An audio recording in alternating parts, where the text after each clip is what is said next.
all new pro wrestling show this week. Man, oh man, you won't believe what's going on with wrestling news. Where on the Raw Report, a little bit with a WWE Hall of Famer finna announce his retirement match, and it kind of falls flat. Plus on the SmackDown Report, another storyline that you rooting for, where the babyface, the underdog, is finna go for the championship, and next thing you know, it fails flat again. And plus, hot topics where another thing, it falls flat again. We'll have this more when the all new pro wrestling show starts right now.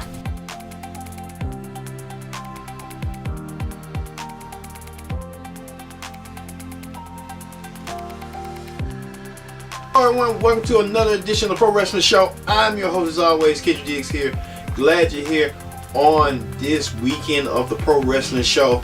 Join in the conversation using the hashtag PSW. It stands for Pro Wrestling Show here on Connect. Let's get started with the Raw Ring Report. Alright, on Monday Night Raw this week, it kicked off with a bang where Universal Champion Brock Lesnar, along with his advocate Paul Heyman, appeared to make a rare appearance in this Chicago crowd, where they discuss the matter at hand that they're going to face off Seth Rollins for the Universal Championship at WrestleMania in under 3 weeks. They talked about Seth overcome the odds, but Seth Rollins won't leave WrestleMania with the championship. Well, that brought out Drew McIntyre, as Drew McIntyre, who could be one day a viable opponent for Brock Lesnar. We don't know what the deal is with Brock Lesnar's deal with WWE at the moment, where there is rumors surrounding the UFC. But we'll get to that story down the road. Well, out of nowhere, Seth Rollins came out and attacked Drew after Drew was saying that he eliminated Dean Ambrose last week. He's going to eliminate Roman Reigns, but we'll get to that later on in the show, where they had their match and it was set for later on in the evening for the main event. Also, let's fast forward in the meantime that Finn Balor, who has gripes of losing the Intercontinental Championship last week to Bobby Lashley, with the help of his hype man Lio Rush, well, Finn found a tag team partner to go against the two, and he found a monster of a man, Braun Strowman, and Braun Strowman dominated the match, pinning Lio Rush with the 1-2-3, making Lashley look strong, making Strowman look strong. So you got to wonder what's that going to be down the road for a future Intercontinental Championship match between the two behemoths. Also, Strowman announced too that he is participating in the Andre the Giant Memorial Battle Royal at WrestleMania. So expect Strowman be in the pre-show and stuff. He might be the odds-on favorite with Colin Jost and everybody else, that Strowman would like to get his hands on the Saturday Night Live crew, weekend update crew. Don't be surprised if Strowman shows up and just destroys the set. Also, speaking of that, Elias was announced as the musical act at WrestleMania, with Alexa Bliss hosting the event. I think we all know Alexa Bliss will not be participating in the Women's Battle Royal because it's likely she has an injury and WWE want to keep her relevant as they can, as you know, with these little non-wrestling roles.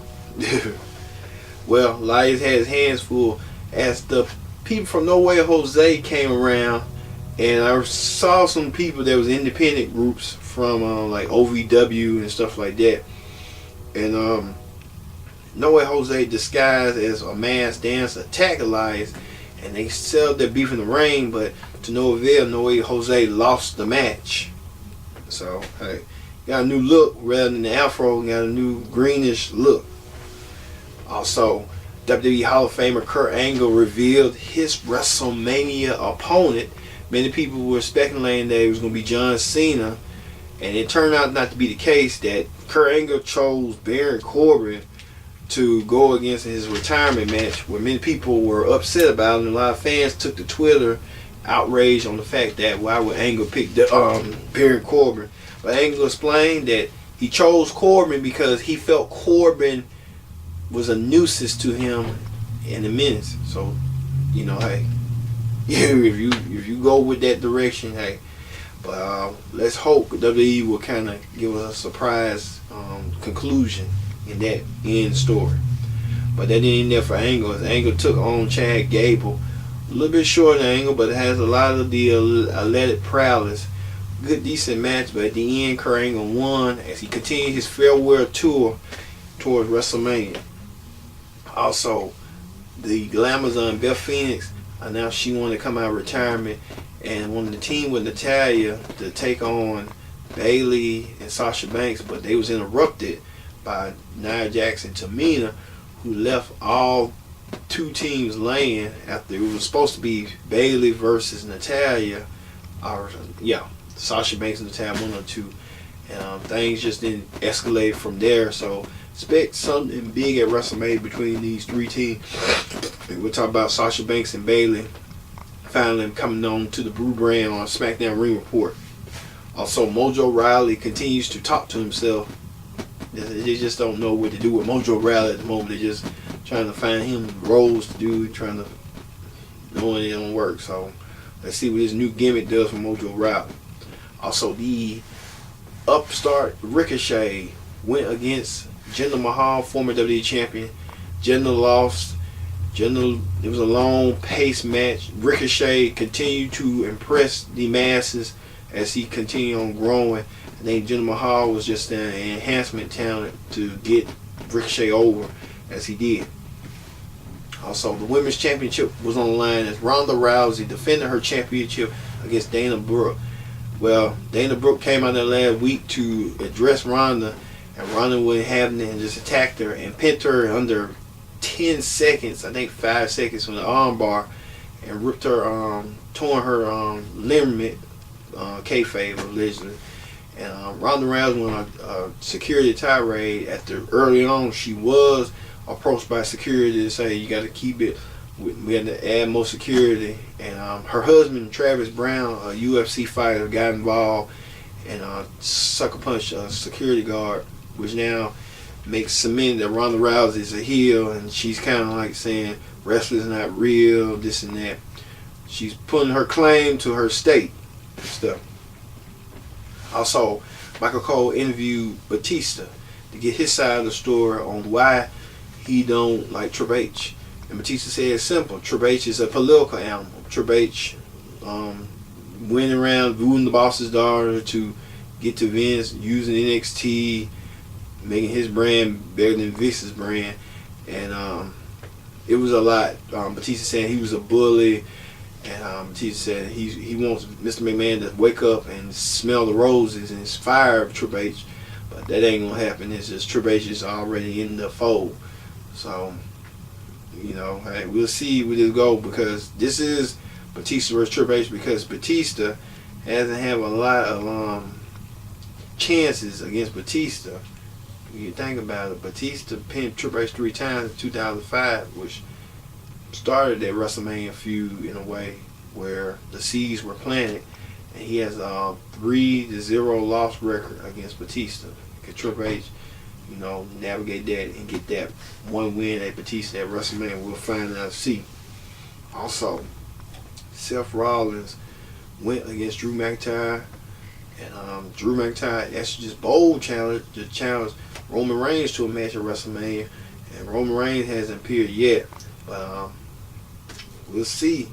But the distraction from Brock Lesnar music distracted Rollins, and Drew McIntyre got the 1, 2, 3. So hey, that was the Raw Ring Report. All right, let's move on to the SmackDown Ring Report. On SmackDown this week, all right, The Miz finally returned, and he spoke out against Shane McMahon and promised to give Shane the beating of his life. And Shane said the same about him, about Miz being used and everybody using him. He's tired of being used. Well, this time Miz said, you know, he earned it, and now I can see right there it's personal. But my opinion is, have Miz be the heel and have Shane be the babyface. That would have worked better, but it's WWE storyline for you, WWE booking. But it's personal, but you know, we'll see. Also, the Boss Hug connection finally comes to SmackDown and answer the challenge of the Iconics.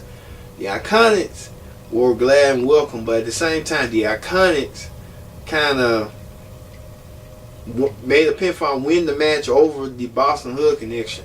So you got to wonder with the Iconics, you get a title shot as well. So we'll see how this will all fare out. The Boss Hood Connection had a worth reap this week, the women's tag champs.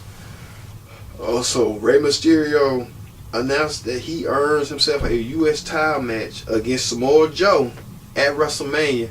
Expect this to be on the pre-show because it's so many matches at WrestleMania. It's just hard to dish out and count. Also, Rey brings out his son Dominic with him. So let's see what Dominic will do in this storyline between Rey and Joe. So you have to see from there. Also, Kevin Owens welcomes the WrestleMania Women's Main Event, Charlotte Flair and Becky Lynch, to have a summit, and then he turns around and tells them they need to fight each other instead of folks just them talking about it. They need to just go and fight, and that's what they did.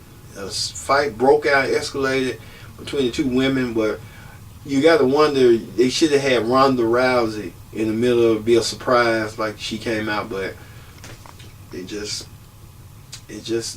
how it be in wrestling. They just go what they want to go and they go this and that.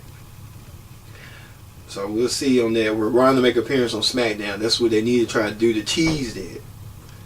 Also, Kofi Kingston ran the gauntlet and he went against Randy Orton, Joe, Rowan, The Bar, and he defeated all of them to Mr. McMahon informed him that he had to defeat one more opponent to go to WrestleMania, and that was none other than Daniel Bryan.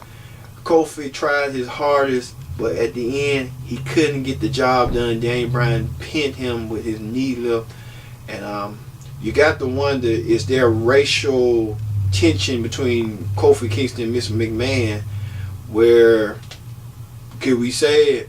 Do you believe that Mr. McMahon has some racial is Mr. McMahon racially profiling Kofi Kingston? And a lot of people are saying that got to be the issue, and WWE's not addressing it, and they don't want to address it because they're a public company and stuff like that. And does Mr. McMahon have racist tendencies? We putting out there in the open. You be the judge. You decide to us. Do you think they playing this Kofi Kingston storyline not to a fault where they should be playing it towards racial profiling? You be the judge on that. Well, that just Kofi Kingston's opportunity got smoked up, but they found a way to muster him back into it. So we'll look on that with SmackDown. All right, that ends the SmackDown report. When we return, we'll have more hot topics as a longtime WWE commentator will be leaving the company sometime next week, and AEW signs a new superstar. You won't believe who. All new pro wrestling, so stay tuned.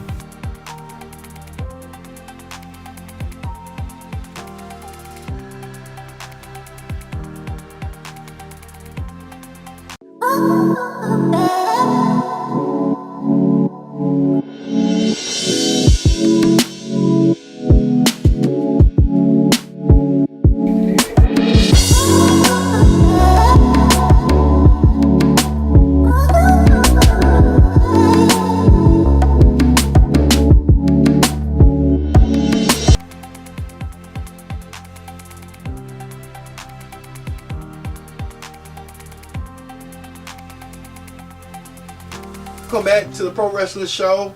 Join in the conversation right here using the hashtag PSW, stands for Pro Wrestling Show. Alright, let's get to the subject at hand with Hot Topics. On Hot Topics this week, alright, everyone knows that you've been watching WWE lately. You can see WWE promote that superstars on their way. Well, they are, but then again, they're not using them properly. Like, remember Heavy Machinery with they was doing something, but they never done nothing with them. Like, they had them in tag team matches on both shows, and then now they're just a comedy act with No J Jose. And EC3, he's not doing nothing. Lacey Evelyn, she's not doing nothing. She's walking around the ring and then turns back around. Lars Sullivan suffering from mental issues. It's just a lot going on, and now they're saying that EC3's in the doghouse. A superior talent like that, why would you put him in the doghouse? And he has the look, he has the charisma, he has the gift of gab.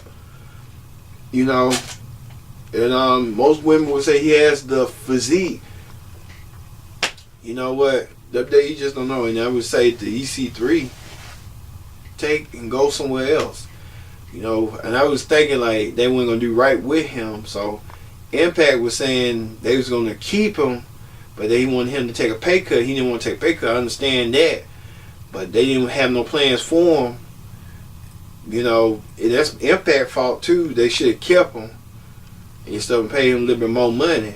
But you know, go to AEW where everybody else going to start up. So hey, my suggestion to EC3: if you don't work out WWE, go to AEW. All right. And speaking of AEW recently signed Allie to its roster, to its female roster.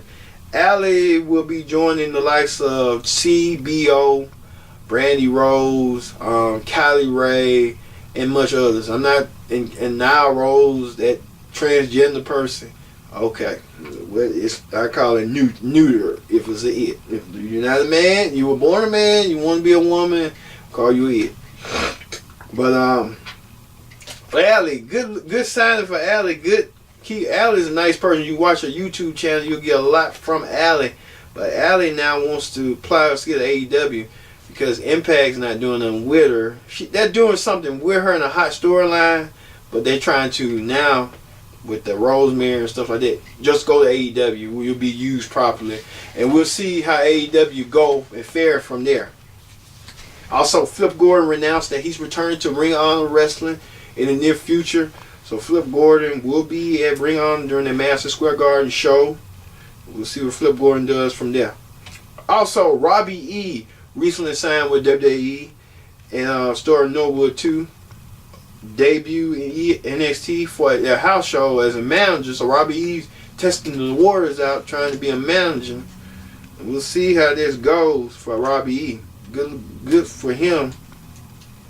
So Eric Bischoff says that TV deals are so passe and screaming, like how we hear on Connect, are the future. Which he's right on that, but you know, he said advertisers are coming more to streaming than they are to TV, and TV's having a hard time. He's not lying on that because television is kind of like in a transition, don't know what they're doing, and they want to catch up with the times, but then they want to have the cable bucks pay more money.